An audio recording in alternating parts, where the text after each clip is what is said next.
Basement Tapes, live on the road. Who's driving?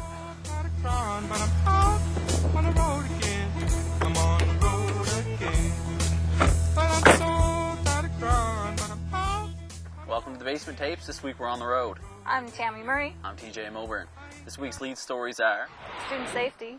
Student unions issued a warning for students to stay off the trails. And crosswalk safety. Can College Hill Road be made safer? Walking alone at night has always been unsafe, but for residents of Forest Hill, things have just gotten worse. On Friday, the student union posted a warning to students on their website, urging them to stay off the trails between the universities and Forest Hill. Melissa Waugh has the story. This path has been the setting of several recent attacks. The path is used by university students as a shortcut from campus to the Forest Hill residences. First-year St. Thomas student Mark Fortner was one of the students attacked. I don't know. When you're walking down the trail, pick up a rock or something.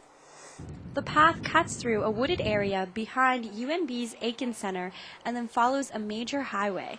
There are thick patches of bushes and poor lighting on this section of the path, making it a mugger's paradise. There's a little hole in the forest where someone could crouch and hide, and he just kind of walked out of there and started walking towards me. I thought he was just using the bathroom or something.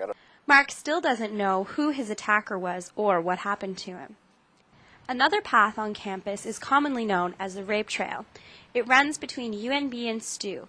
A few years ago, improvements were made to this path to make it safe. It was widened, lights were added, an emergency phone installed.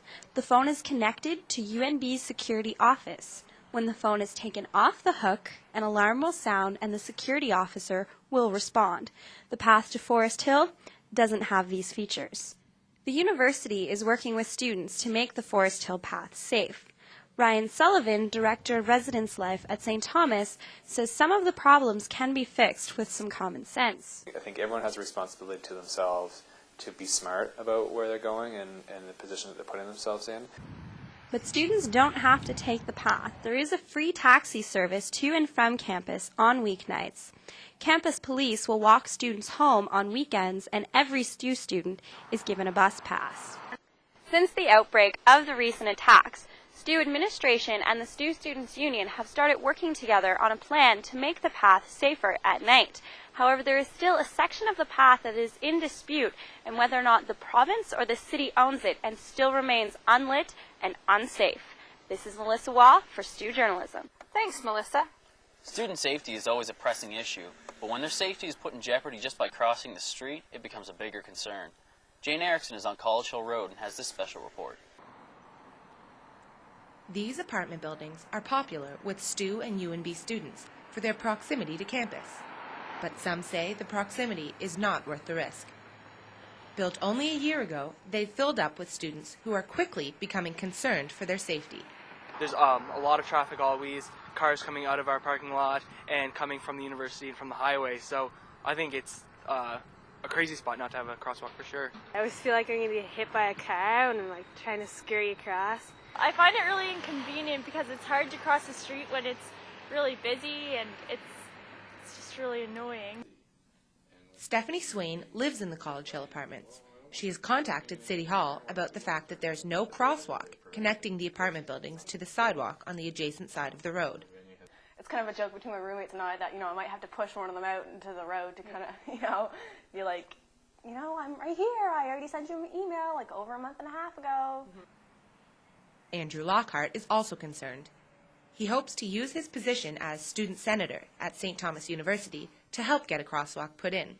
When I was first approached about the subject, I went down to the office and I sent an email to Jordan Graham, our counselor, and I found a phone number which of the Engineering and Public Works at City Hall on the website, so I immediately called them. Lockhart says there's need for a crosswalk at the Duffy Drive and Montgomery Street intersection as well. You have to cross the street again because St. Thomas University or UNB is on the other side. So then by that's Montgomery right there. So we have to cross Montgomery. So we have to cross the street twice. It would be nice to just have a sidewalk on this side. However, I would think that painting a few lines on the road would be much easier. Tenants of the building are unsure what it will take for City Hall to listen. I don't know, I think like if a lot of people complain, it might help. Well, maybe some like student petitions, or show them that there's a lot of concern for safety in getting to school from the apartments.